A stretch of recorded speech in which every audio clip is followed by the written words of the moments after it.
అందరికీ నమస్కారం. నేను మీ దేవి. మరదలా ప్రేమించవా 18వ భాగం. రచయిత అంజి సంజు గారు. బావా నువ్వు అనుకుంటే చేయలేవా అన్నది అద్వి. చూడమ్ము, పెళ్ళంటే ఇద్దరి మధ్య ప్రేమ ఉండాలి. ముందు వాళ్ళ మధ్య అది లేదు. చూద్దాం ఏం జరుగుతుందో అని అన్నాడు.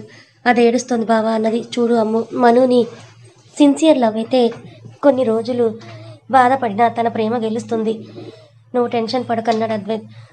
నువ్వు అలాగే అంటావని సైలెంట్గా డ్రెస్ తీసి పెట్టి తన డ్రెస్ తీసుకొని వాష్రూమ్లోకి వెళ్ళిపోయింది. అద్వైత్ బాల్కనీలోకి వెళ్ళి ఏమైంది వీడికని ఆలోచిస్తూ ఉన్నాడు. ఈలోపు అద్వి రావడంతో తను ఫ్రెష్ అయి వచ్చాడు. అద్వి మనుకి ఫోన్ చేసింది. మను లిఫ్ట్ చేసి సైలెంట్గా ఉంది. మను అంది అద్వి. చెప్పన్నది మను. ఒక్కసారి అన్నయ్యతోనే మాట్లాడతానన్నది. చూడద్వి, ఇప్పుడు అలాంటివి ఏం చేయకు, వద్దనుకున్నాం కదా, ఇంకా అంతే. సరే నాకు తలనొప్పి వస్తుంది, పడుకుంటానన్నది. అని పెట్టేసి డల్గా కూర్చొని ఉంటే అమ్ము అన్నాడు అద్వైత్. బావా అన్నది. చూడు, వాళ్ళ గురించి ఆలోచించి నువ్వు బాధపడకు, పద భోజనం చేద్దామని తీసుకుని వెళ్ళాడు. ఇంటికి వెళ్ళిన తర్వాత సత్యగారు, కన్నా రా, మూర్తి గారిని పిలుస్తానన్నావు కదా, ఎక్కడ అని అన్నారు. ఎక్కడ మామ, వీళ్ళ టెన్షన్ సరిపోయింది కదా, మళ్ళీ ఎప్పుడైనా ఇంట్లో ప్లాన్ చేస్తానన్నాడు. సరే అన్నారు సత్యగారు. రండి అందరం భోజనం చేద్దామన్నారు లలిత గారు. వస్తున్నామని అందరూ తిన్న తర్వాత రూమ్లోకి వెళ్ళారు. అద్వైత్ బాల్కనీలోకి వెళ్ళి రఘుకి ఫోన్ చేశాడు. రఘు లిఫ్ట్ చేసి చెప్పు, ఏం చేస్తున్నావు అన్నాడు అద్వైత్. ఏం చేయడం లేదని చెప్తూ. ఏమైంది అని అన్నాడు అద్వైత్. ఏమవడం ఏంట్రా అన్నాడు. పెళ్ళెందుకు క్యాన్సిల్ అయిందన్నాడు అద్వైత్. నేనేం అనలేదు అన్నాడు రఘు. మరి మను వద్దన్నదని తెలిసింది కదా అన్నాడు అద్వైత్. నిజమా అన్నాడు. అద్వి అన్నది మను వద్దని చెప్పిందని వాళ్ళ అమ్మా నాన్నతో అన్నాడు అద్వైత్ కావాలని. అంటే నేనేం అనలేదు, మరి ఎందుకు వద్దన్నదో నాకు తెలియదు అన్నాడు రఘు. సరే అద్వి పిలుస్తుంది, మళ్ళీ చేస్తానని పెట్టేసి ఇప్పుడు ఉంటుంది నీకు అనుకుని లోపలికి వెళ్ళాడు అద్వైత్. అద్వి ఫ్రెష్ అయి వచ్చి రికార్డ్ రాస్తుంది. ఏం చేస్తున్నావురా అన్నాడు. అది రికార్డ్ పెండింగ్ ఉంది బావా, రాసుకుంటున్నా అన్నది. సరే ఎంతసేపు ఉంటుంది అన్నాడు. 1 గంట అన్నది. సరేలే రాసుకో, నేను వర్క్ చేసుకుంటుంటానని తన ల్యాప్టాప్ ఓపెన్ చేశాడు.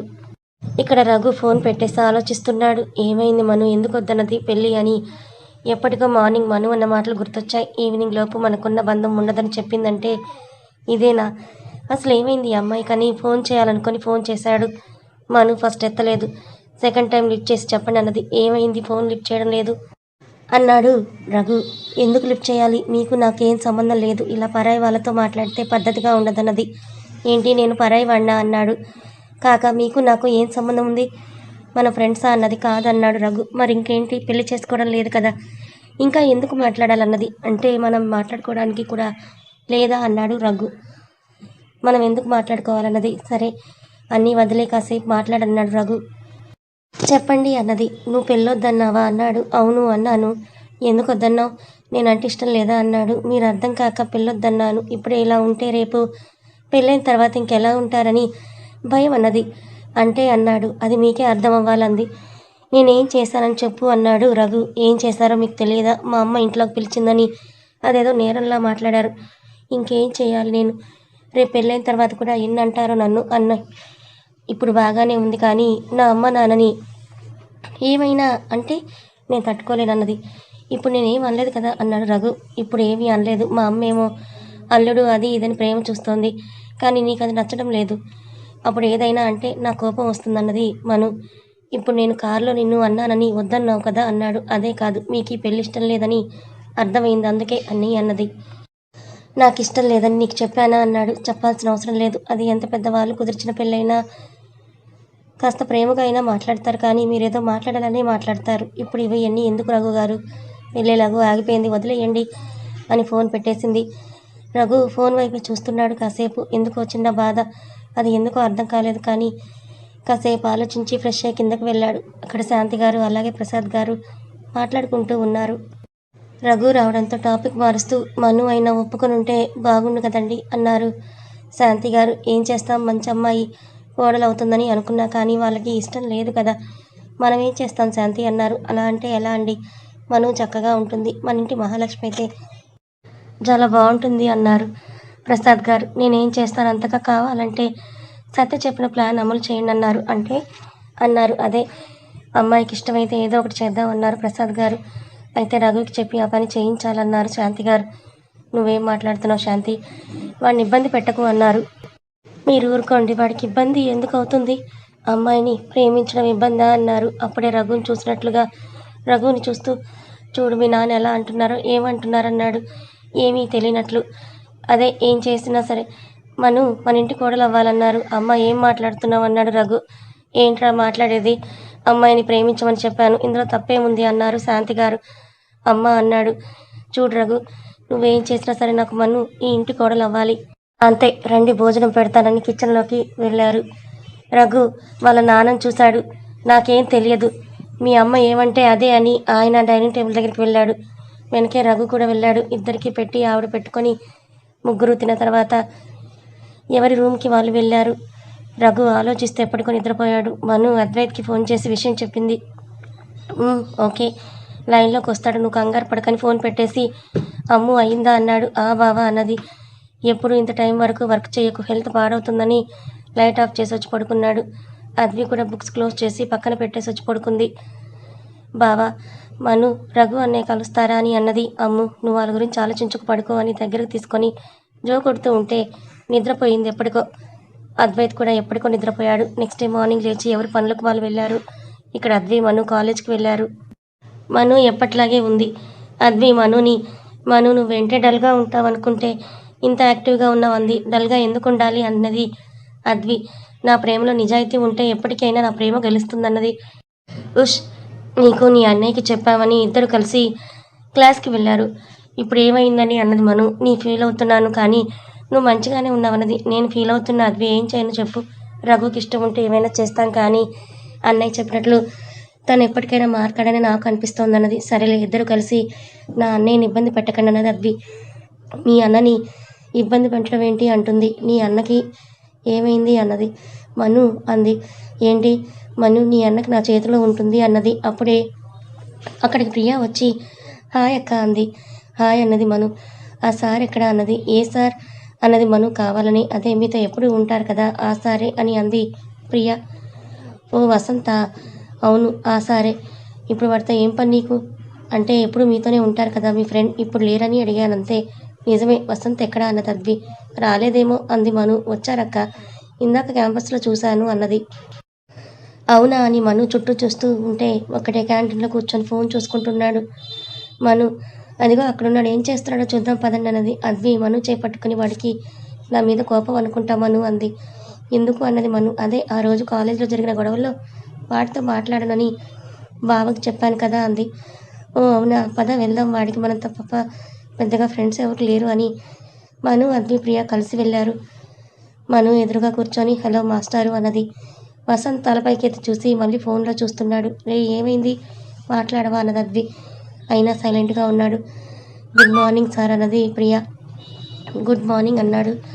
రే మేమేం చేస్తామని నీ కోపం అన్నది మను. నాతో మాట్లాడని కొందరు వాళ్ళకి మాట ఇచ్చారు కదా, ఇంకెందుకు మాట్లాడాలి అన్నాడు. అది కాదురా, ఆ రోజు బావ నన్ను అపార్థం చేసుకుంటాడని భయం వేసాలి అన్నాను, కానీ బావ నన్ను అంత బాగా అర్థం చేసుకుంటాడు అనుకోలేదు అన్నది. వద్దమ్మా, మళ్ళీ ఎవరేమన్నా మాట్లాడు, ఇంకెందుకు నీతో అన్నాడు. రే వసంత్, నువ్వు మాట్లాడకపోతే ఉంటుంది, నీకు నా చేతిలో ఉంది, ఏం చేస్తావు, ఏం చెయ్యవు అన్నాడు. మాట్లాడొచ్చు కదా సార్ అన్నది ప్రియ. నువ్వేంటి మధ్యలో పో అన్నాడు. రే మధ్యలో అదేం చేసిందన్నది అద్వి.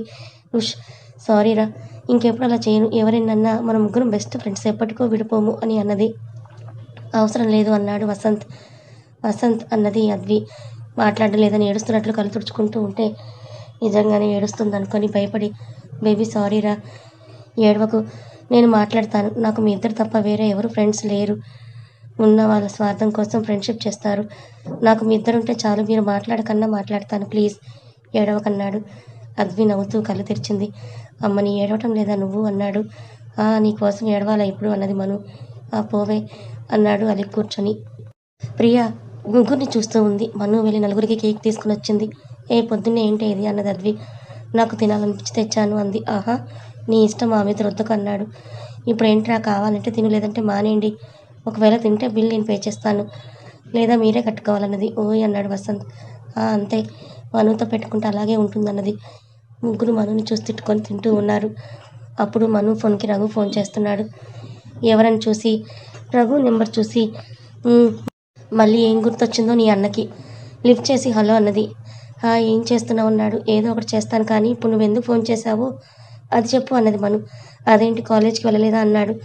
వెళ్ళానని తెలిసే కదా ఫోన్ చేశావు, మళ్ళీ ఏంటన్నది. ఇప్పుడు నేను ఏమన్నానని నీకు అంత కోపం అని అన్నాడు రఘు. అసలు నువ్వెవరు, నాకెందుకు ఫోన్ చేశావు అన్నది. అద్వి నోటి మీద చేయి వేసుకొని చూస్తోంది మనుని. వసంత్ కూడా అలాగే చూస్తున్నాడు. రాక్షసి ఫోన్లో కూడా ఎవరు నేర్పిస్తుందని అనుకుంటూ తింటూ వింటూ ఉన్నాడు. మాట్లాడాలని చేశానన్నాడు రఘు. చూడండి, మన మధ్య ఏం లేదు. మీరు ఇలా అస్తమాను ఫోన్ చేస్తే చూసే వాళ్ళకి బాగోదు కదా. అసలే పెళ్లి కావాల్సిన ఆడపిల్లని మీతో ఇలా మాట్లాడితే నాకు పెళ్ళవదన్నది. ఏంటి, నేను మాట్లాడితే పెళ్ళవదా అన్నాడు. అవును, ఒక అమ్మాయి ఇలా వేరే అబ్బాయితో మాట్లాడితే నలుగురు నానా రకాలుగా అనుకుంటే అప్పుడు మా ఇంటి పరువు ఏం కావాలి అన్నది. ఉష్, తిన్నగా మాట్లాడవా నువ్వు అన్నాడు. చూడండి, నా క్లాస్కి టైం అవుతోంది, బాయ్ అని పెట్టేసి తిక్క కుదిరింది అనుకుంది. వసంత్, ప్రియ, అద్వి అలాగే చూస్తుంటే మీకేమైంది అన్నారు. ఏమైంది అలా మాట్లాడుతున్నావు అన్నాడు వసంత్. రఘు అన్నది. అయితే అన్నని లవ్ చేసింది మేడం అన్నది అద్వి. ఇదెప్పుడు జరిగింది అన్నాడు. నాకు మొన్నే తెలిసిందన్నది అద్వి జరిగింది చెప్తూ. అబ్బో, అయితే మేడం మన మీద ముందే ప్రేమలో పడ్డారన్నమాట అన్నాడు. మనకే తెలియలేదన్నది అద్వి. ఏం చేస్తాం, కొందరు సీక్రెట్స్ మెయింటైన్ చేస్తారు కదా అన్నాడు వసంత్. అది నిజమేలే అంది అద్వి. అబ్బా సారీ, ఇంకెప్పుడు ఇలా చేయను అన్నది మను. సరే సరే, క్లాస్కి టైం అవుతుంది, వెళ్దామా అన్నది అద్వి. పదండి అని అందరూ క్లాస్కి వెళ్ళారు ప్రియకి బాయ్ చెప్పి. ఇక్కడ రఘు ఫోన్ పెట్టేసిన తర్వాత మను తిట్టుకుంటున్నాడు. అప్పుడే అద్వైత్ రఘు క్యాబిన్కి వస్తూ ఏమైందిరా అంత చిరాగ్గా ఉన్నావన్నాడు. ఏముంది, నేను ఫోన్ మాట్లాడుతూ ఉంటే పెట్టేసింది అన్నాడు రఘు. ఎవరు పెట్టేశారు అన్నాడు అద్వైత్. అదే ఉంది కదా అన్నాడు. ఎవరు అన్నాడు మళ్ళీ. మను అన్నాడు. ఇప్పుడు మనుతో ఏం పని నీకు అన్నాడు అద్వైత్. అదే మాట్లాడదామని అన్నాడు రఘు. ఏం మాట్లాడాలి, ఏం మాట్లాడావన్నాడు. నిన్నట్టుంచి చేస్తుంటే పిచ్చి పిచ్చిగా మాట్లాడి పెట్టేస్తోందన్నాడు రఘు. ఏం మాట్లాడిందన్నాడు అద్వైత్. జరిగిందంతా చెప్పాడు.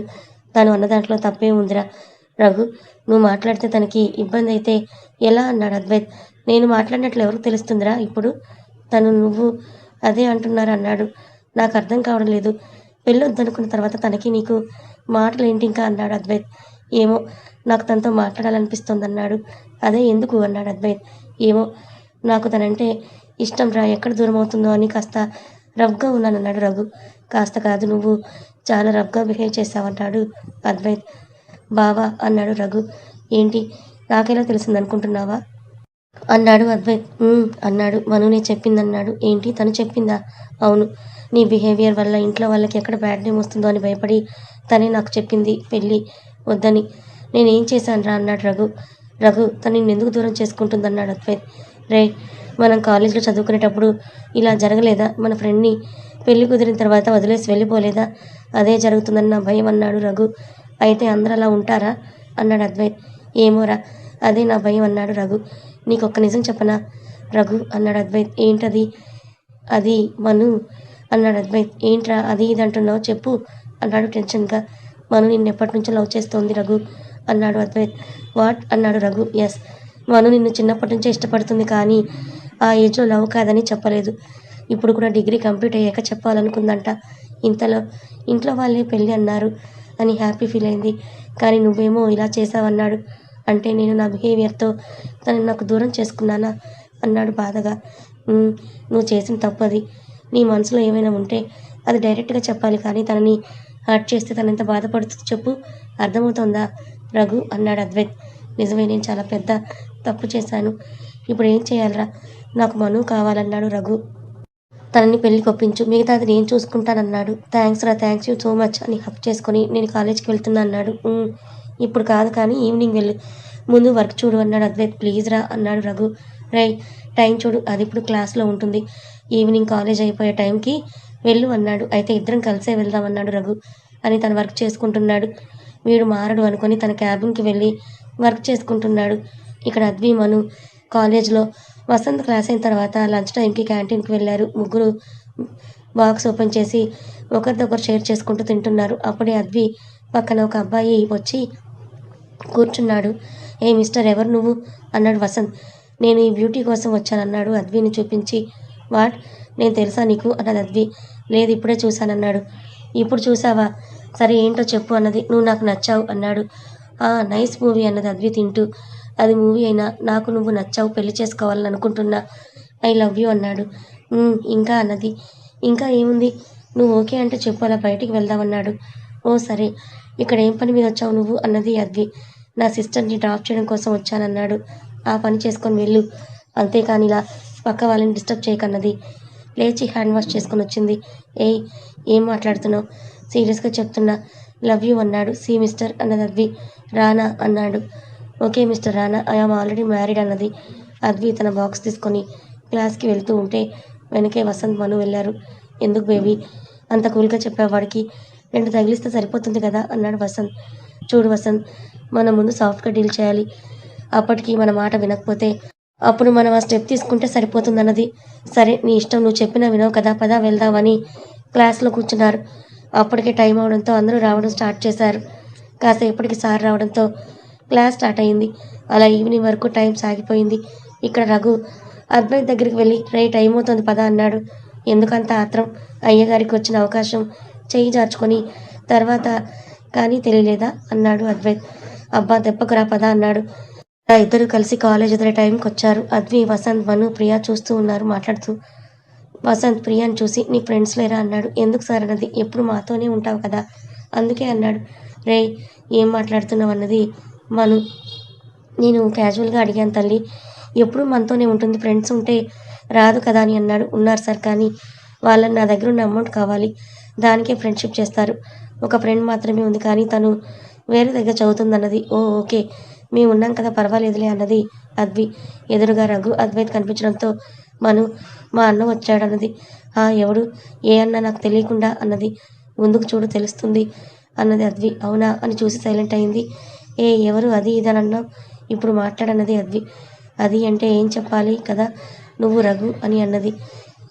ఏమైంది ఇప్పుడంత భయపడుతున్నావు అన్నది అద్వి. భయం కాదు, ఫోన్లో ఎలా మాట్లాడినా రఘుని చూస్తుంటే నా మనసు నా మాట వినడం లేదు, అందుకే అన్నది బాధగా. చచ్చా సరే పద, నువ్వేం మాట్లాడకని నలుగురు కలిసి వెళ్ళారు. రఘు వీళ్ళని చూస్తూ హాయ్ అన్నాడు. హాయ్ అన్నయ్య, నువ్వేంటి ఇక్కడ, ఎవరి కోసం వచ్చావన్నది అద్వి. రఘు ఆ మాటకి బిక్కమొహం వేసుకొని అద్వైత్ని చూశాడు. అద్వైత్ నవ్వాపుకుంటూ ఎవరి కోసం వస్తాడమ్ము అన్నాడు. ఏమో బావా, మొన్నటి వరకంటే మను కోసం, మరి ఇప్పుడు ఎవరి కోసమో అన్నది కావాలని. రఘు కోపంగా ఇప్పుడు కూడా మను కోసమే వచ్చానన్నాడు. అవునా అని మనుని చూసింది అద్వి. నా కోసం ఎవరు రావాల్సిన అవసరం లేదు అద్వి అని. అన్నయ్య, అద్విని తీసుకొని నువ్వు వెళ్తావు కదా అన్నది. నేను తీసుకొని వెళ్తానన్నాడు అద్వైత్. ప్రియా, మరి నువ్వెలా వెళ్తావు? ఇవాళ బావ కుదరదని చెప్పాడు. అక్క, నేను బస్సులో వెళ్తానన్నది. రే వసంత్, ఇద్దరు ఒక సైడే కదా, తనని డ్రాప్ చేసి వెళ్ళు, నేను వెళ్తున్న బాయ్ అని చెప్పి అద్వి దగ్గర ఉన్న స్కూటీ కీస్ తీసుకొని వెళ్ళింది. రఘు అద్వైత్ని చూశాడు. వెనక వెళ్ళు అని సైగ చేసి పద అమ్ము అని కార్ డోర్ ఓపెన్ చేశాడు. పద ప్రియా అని వసంత్ ప్రియాని తీసుకుని వెళ్ళాడు. అద్వి కూర్చున్న తర్వాత అద్వైత్ డ్రైవింగ్ సీట్లో కూర్చొని స్టార్ట్ చేశాడు. వసంత్ ప్రియా కూడా వెళ్ళిపోయారు. ఇక్కడ మను స్కూటీ తీసుకుని బ్యాగ్ లోపల పెట్టేసి స్టార్ట్ చేసింది. కాలేజ్ గేట్ వరకు స్లోగా వచ్చింది. రోడ్ దాటేసరికి వెనక వచ్చి కూర్చున్నాడు. స్కూటీ బ్యాలెన్స్ సరిగ్గా లేకపోవడంతో కేర్ఫుల్ అని మను చేయి వేసి బ్యాలెన్స్ చేసి వదిలాడు. మను ఆ షాక్ నుంచి బయటకు వచ్చి నువ్వేంటి ఇక్కడ అన్నది. మరి ఎక్కడికి వెళ్ళాలన్నాడు రఘు. ఏమో నాకు తెలియదు, ముందు నువ్వు దిగు అన్నది మను. వెహికల్ లేదు, మీ ఇంటి వరకు డ్రాప్ చేయని అలాగే కూర్చున్నాడు. కథ కొనసాగుతుంది. ఈ కథ మీకు ఎలా అనిపించింది? నచ్చిందా? నచ్చితే లైక్ చేయండి. Thank you so much.